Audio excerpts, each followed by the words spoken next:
खेते खेते हमको जाना पड़ रहा है। हाँ, उतर गए हम उधर रास्ते में, सोचे कि शॉर्टकट में जल्दी में पहुंच जाएगा, लेकिन इतना बड़ा बड़ा सरसों का खूटी है, बाप रे, लग रहा है कि गोड़े हाथ छील देगा। आज तो जा रहा है पतोहा लोग से मुर्गा बनवाएगा, फ्राई करवा के एक भर खूब खाएगा, खूब खाएगा। अच्छा है, यहाँ पे खाने का बहुत मिलता है, बढ़िया बढ़िया। अरे क्या करे, इतना महंगा मुर्गा इतना महंगा हो गया है कि मेरे को खरीदने का मन ही नहीं करता है। यहाँ पे तो मैं जो ऑर्डर करेगा जो बनेगा, वैसे भी मेरी पतो है। हाँ, और जो भी कहता है वो भी करता है वो लोग। कि इतना यही में डाल दल बोलो भूसी हो। बताओ, बीनत बीनत फटकत फटकत हमारा आँख चोनहरिया गइल, लागत कि हमारा आँख बनवाए के पड़ जाई। कौन है? कौन है? अरे तुम लोग भी तो जान में भी अनजान बन जाता है। अरे बाप रे बाप, तू तो चिल्लाता नहीं को हो दादा। बाप रे, काला चश्मा लगा एकदम। तुम लोग पतो खाली नाम के है। फुआ जी गोल लागत नहीं। खुश रहो, खुश रहो, खुश रहो, खूब जुड़ा जाओ। बैठी बैठी बैठी बैठी ना बैठी। अरे का बैठे? 12 दिन पाइल बनी जी। क्या करे, अब सोचे कि वो छोटा वाला का शादी हुआ है, नहीं आया है, तो कम से कम अभी तो बैठो, कोई दिक्कत नहीं है। ना ना, समाचार बताइए। अरे सब ठीक ठाक है। वो नहीं लौक रही है जो आई है नौ की कनिया। हाँ। ओकरे बियाह में रहुआ ना आई नी, बबुआ जी खूब खिसियाइल बनी कि फुआ अच्छा, काहे कोई ना बात आइली। नहीं, वो तो मेरा भतीजा है, मना लेगा। कह रहा है कि उतर गया था हम टड़िया पर, हाँ। खेते खेते खेते खेते आ रहा था, इतना बड़ा बड़ा सरसों का डाटी लग रहा था कि छील दे। रहुआ चिन्हाते नहीं कि नजर ना लगे। हाय मंगा सुध फूफा जी बनवनी है नु। नीमा लागता, चश्मा ले ले बानी। अरे छोड़ो, ये मेरा फैशन कनिया बोला, ए कनिया मंगाओ। तुमको तो समझ में नहीं लगी पानी वानी पिलाए कि नहीं पिलाए। अरे ओके देखते देखते हमर मन नहीं के भरत। दुबारा आ गेल बनी पहले से ना। हाँ तो क्या करे, शहर का बात है, जींस इसका जो लियल बनी ना, ले आइलु हम अरे जे दिन क्या पानी तो करे, लेके आवेनी। हम गलती ए कनिया पानी पिए के ले आवा हो, आइल बनी फुआ जी। देखो ना, बुरा मत मानना, हम स्पंज नहीं लेकर आए, हम शॉर्टे कट के रास्ता धो लिया था, तब नहीं कुछ मिला। अब इधर कौन बात नहीं, जैसे मंगा दे। क्यों आइल बता दीदी? फुआ चल गोला गोला गोला लगो। बहुत पतली है, दुबली पतली है। फुआ जी फूक देने पर उड़िया जाएगा ना। अचारवा ढोपी लो बता मसाज बनू का। सिखाया तुम्हारी मम्मी, ऐसे ही गोड़ लगता है खड़े खड़े। बहुत जब हाँ, पानी पी, ठंडा दिमाग करी ली। अब वो नहीं है डाब वाला पानी ना, वो इधर कहाँ भेटाई। रखो, मेरा गला पकड़ लेगा। डाब वाला पानी सुनो ना फुआ जी, बाबू नहीं लौक रहा है। उगल बनी खेते और तो बोलो ना फोन करके, उधर से मुर्गा उर्गा कुछ लेते आएगा। हाँ ठीक बस, सब आ जाई। कनिया के देख। अरे अभी हमको चाहिए ना, नाश्ता में वही चाहिए हमको। देखा फुआ जी के मन बनू, जाके मसाला पीसा, गरमाई कुल पीस दियो, ठीक बना। आ प्याज उज काट के रखो, हम आओ तो बना। वो क्या है कि ग्रेवी वाला नहीं बनेगा, फ्राई करना है उसको। ग्रेवी का होला, मतलब जूस वाला नहीं बनेगा। सूखा बनी। हाँ सूखा हमको अरे का सूखा निकला जाए भूज के। हाँ ठीक बा दीदी। सुनो जी, तुम थोड़ा खाया करो, तुमको देख के तो बहुत अजीब टाइप का हमको हो रहा है।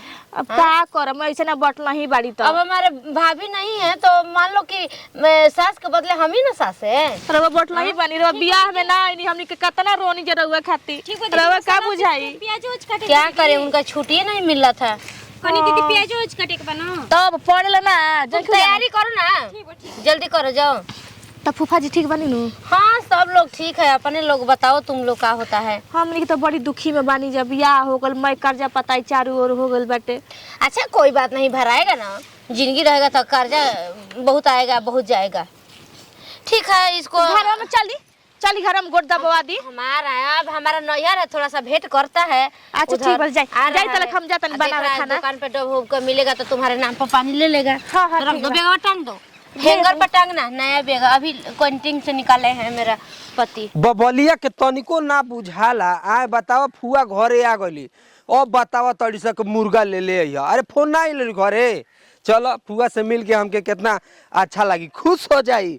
मुर्गा मुर्गा, अरे साइकिलिया करे तना नाना आ गई। अरे ओहो, अरे मुंह तपिया ना, तोरी आंखें में माता नहीं भइल बड़ी का रे?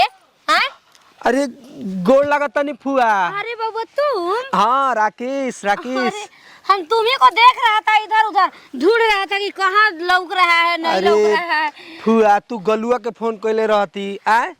क्या करे, मेरा वो दूसरा मोबाइल है ना, मेट्रोला का है। आ फुआ तू तो डेंटिंग पेंटिंग चश्मा एकदम रौनक हो गइल बड़ी रे। तो हम लोग मुंबई में ना रहता है। मुंबई? हाँ तो ए फुआ मुंबई में का मिलेला? सब कुछ मिलता है, जो खोजेगा जो मिलेगा। ए फुआ देख तोरा ला मुर्गा। हाँ चलो चलो फ्राई करवाओ अपने वाइफ से, फ्राई करवाओ। भूज के खियावल जी। बुरा मत मानना, बुआ गाड़ी दिया है तो मैंने का हो गया ना फुआ ऐसा कोनो बात नहीं के।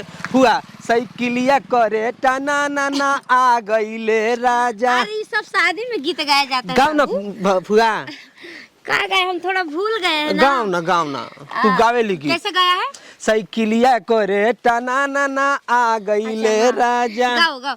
साइकिलिया करे टना नया गईले राजा। साइकिलिया करे टाना ना आ गईले राजा। बाप रे बाप, काम करत करत तो मन एकदम हैरान हो जाता। जो ये से फुआ जी आइल बड़ी, कबो कहते नहीं कि वहाँ के मुर्गा छानो तो मछली छानो तो अंडा फ्राई करो, कबो यहाँ के ऊन की कहत न कि दाल भात सब्जी बनावो, कह तरी कि दिन भर खइबे करो, हो तनी के पातर बड़ू का खाई, जौन खा तनी तौन तो पचिए न जाता। काम करवाओ एकदम महारान कोइले रह तनी वहाँ के। बताओ हो वहाँ के कहाँ से बढ़िया बढ़िया खाना खाए के चाहिए, तो का जाने कैसे गर्मी के दिन में मार मुर्गा मछली कैसे घोटा जाता दिन रात एक चीज ही हुआ। कनिया कहीं जा बैठल बड़गो का कहीं दिन भर मुर्गा तो मछली बनावत मनावत एकदम मन उजा गोल बटुए। कैसन तार मन, तू तो शहर के तब तार मन उजा जाता। तो लोग तो सुबह में, शाम में, दोपहर में, राती में लोग मुर्गा मछली खात रहेला शहर के लोग। तो बनाओ लो जना रोज रोज के खाला जी। चला तीनों चारों टाइम। चलो बकरा आइल बेटे, चलो मसाला पीसा। बकरा? हाँ फुआ जी खातिर बकरा आइल बेटे। ठीक बता जाई बनाई। हाँ जाके बनाई, अब हमारे से सब ना बनी। तो हम बनाई हो, सब कह दिलु तो हम ही बनावी। चलो काट ओट द, पीस उस द, हम बना देते, नहीं बना के मन करत तो। देखी हम ना बनाई, हम कहते न भले सादा भोजन कम तो बना दे, मुर्गा मछली है चाहे बकरा बकरी हम ना बनावे चाहिए। बनाई रो बनाए के बटुए तो उरुए होत रहे का, हम कहते बानी कि हम बना देम, तू इतनी भात तो बना दिए, इनका बुझाता नहीं खे। अब का करी, फुआ जी से चतन कह के फुआ जी रहे दी कुल खाइल पियल बंद कर दी, खाले नाही। आ फिर भी नाती घर में आवता रोज रोज मुर्गा मछली तो हमनियों को मन भाग गइल बाटे। हमनी को रोज थोड़ी ना ये सब खात रहनी जरो, सबके आदत बा अपना घर ही जाए तो वही जा खाए, लेकिन डरो लागता झोटा मत फेर दे हमार। फुआ अरे एक बात बताओ, तू दिनों में चश्मा लगावे ली का? का करे बउआ, तुम्हारे घर में धूप हमेशा चेहरे पे आ जाता है, तो मेरा ये जो आई है तो ब्लैक हो जाएगा, तो मैं क्या करेगा? काला काला हो जाएगा ना। भाई बउआ मछली खा के तो मेरे को बहुत मजा आ गया, बहुत अच्छा बनाया था, बहुत बहुत क्या हम बताए तुमको। अच्छा फुआ चिंता करे की बात नहीं के, और ले आ दे, ठीक बना। अब देखो बउआ, यहाँ हम जो चाह रहा है वो मिल रहा है ना। हाँ, ऐसा तो नहीं है कि नहीं मिल रहा है। अरे माना नहीं के फुआ, तू आओ और तुम देखो बूढ़ पुराने का सेवन नहीं करेगा तो मैं बकरवाई रहल बनल नहीं खे। क्यों नहीं बना है? अब छोटकी कहती हम बनाई बना कर, हम रोज कच कच कच कच खातन जाई सब ना खाए के, उ खा ले ना तो भिन भिन आती है। अरे बउआ ऐसा ही मेरा उसे बियाह किया रे, ऐसा ही लड़की से रे। एक तो पतली है, देखने में बहुत गंदी लग रही है, उसी दिन हम उसका पहचान गया। तुम लोग नहीं कहेगा? सुनो पहले, जब वो मेरा पैर छू रही थी तभी देखा, ये जो इसका नाक जो लंबा है वो खींच के इस पे लेके गया था, मतलब नाक सिकुड़ा रहा था मेरे को देख के, तभी हम उसको जान गए। लेकिन समझा देता नहीं करेगा, ठीक बा। देखो तुम लोग कहेगा ना कि ऐसी वैसी है, बहुत गंदी वो औरत है, वो फोन से कहाँ कहाँ बात करती है। मैं खुद रात को सुना।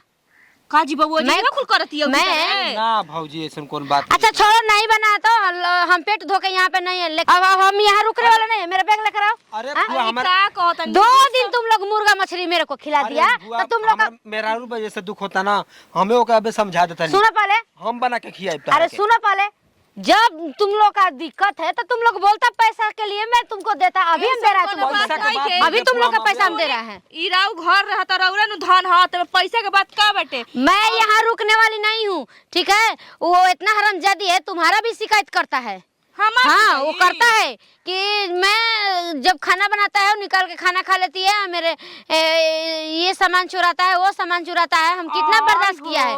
आज बताई रउआ बताई बूढ़ी जब से मोरी तो इनका बियाह दान कुल हम कनी उनका सामान चोराए लगनी आज। बस हमारा भैया भौजी नहीं है, इसी की बात का हमको दुख है। अब हम यहाँ 1 मिनट नहीं रुकने वाला। मेरा लेकर आओ, बैग लेकर आओ, ए पुआ जी लेकर आओ। खिसिया करो मत जाई। जब हम कह रहे हैं बैग लेकर आओ, हम यहाँ 1 मिनट नहीं रुकेगा। लेकर आओ, जाओ जाओ।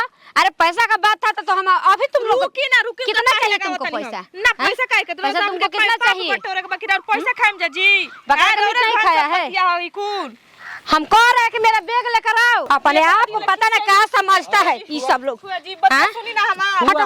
ओ ओकर बात छोड़ी ना हम लोग जन को हफ्ता बना के खिया में खिसिया के हम मत पेट जाई। भूखे आए हैं, हम हम बना बगैर लिए मीट पुआ, नहीं गोड़ खाया लगा है। तुमको। हाँ ऐसा ही हरामजादी में हेरा रूहा हम कभी सोचा नहीं था। हाँ? मेरे तरफ तुम तो बोलो मत नहीं तो चप्पल उठा के तड़ा तड़ा मार देंगे, समझ गए कि नहीं? मत जोरे 2-4 दिन रह जो ना। हुआ उतना सुनने वाली नहीं है, 2-4 दिन इतना रे पुआ। फालतू नहीं है। छोड़ पुआ रे। दे, छोड़ हाथ।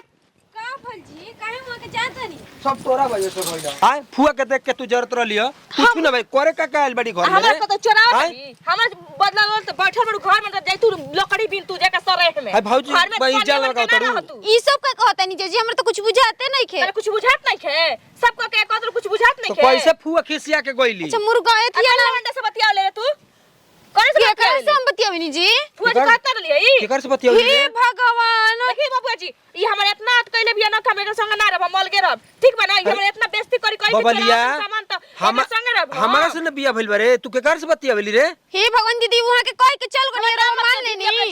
जबान खींच ले जान तो नहीं खू ओइसे काहे करतन जी? हमरा पे विश्वास नहीं करो हो सबके। देख वहां के चल सूर्य मां कौन का पता चलल है ना तो तोरा से बिया ना कोइल हती ऐसा नछतर मेहरा रू पाके बट कोइसन फुआ जी बानी जी बताई हम कुछ कहबो नहीं कि कहले ई सब घर में कला करा के चली तो गइली। घर में भाग